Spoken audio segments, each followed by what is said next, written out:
This is the news in brief from the United Nations. The UN World Food Programme, WFP, warned on Monday that the number of people teetering on the edge of famine in 43 countries has risen to 45 million. Earlier this year, that number was 3 million fewer, and it's because of acute hunger spikes around the world. The increase covers those in desperate need in Afghanistan, Ethiopia, Haiti, Somalia, Angola, Kenya and Burundi. WFP, together with aid partners, said that it's doing everything possible to increase assistance for millions who risk starvation in hunger hotspots across the world. But available resources are unable to keep pace with demand. Today, the cost of averting famine globally is estimated at $7 billion, up from some $6.6 billion earlier this year. Despite the human and economic toll of the COVID-19 pandemic, many parts of the world saw increased investment in innovation, UN intellectual property experts said on Monday.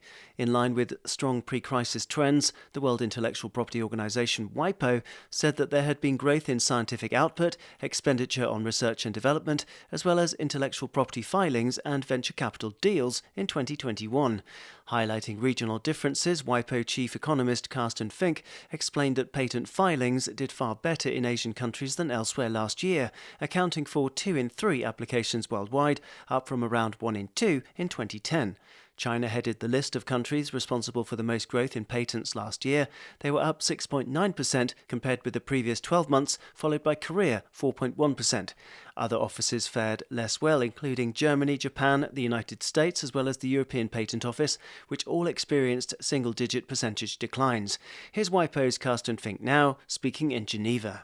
Given the depth of the economic downturn, which the IMF in 2020 estimated to be a decline of 3.2% in terms of world output, it is still a surprisingly good performance. According to WIPO's World Intellectual Property Indicators Report 2021, the world's most innovative economy is Switzerland, followed by Sweden, the United States, the United Kingdom and Republic of Korea.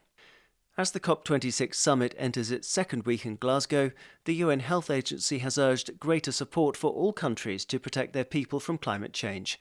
The World Health Organization, WHO, issued the appeal after finding that many countries surveyed have been left unsupported and unprepared to deal with the health impacts of our warming planet. Those most at risk are disadvantaged groups, including ethnic minorities, poor communities, migrants and displaced people, older people and many women and children, said the UN agency's Dr. Maria Neira, Director of Environment, Climate Change and Health.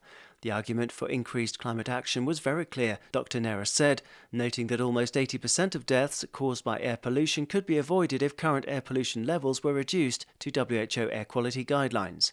In a survey of 91 countries, WHO said that about half had reported that the COVID-19 emergency had slowed progress on addressing climate change.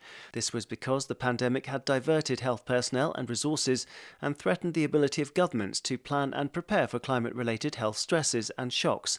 Daniel Johnson, UN News.